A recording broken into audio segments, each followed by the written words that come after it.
Here we have veggie lentil minestrone with some of our homemade vegetable stock. Check see if our pan's hot enough. Yep, you can see a little dancing around the pan there. A few minutes and you can let our onions sweat down. We're going to add celery and carrot.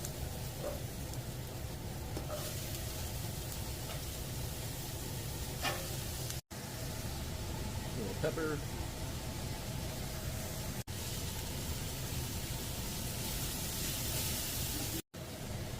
So here we've got basil, oregano, Italian seasoning, some rosemary, some red pepper flakes, and a couple of our bay leaves we're going to add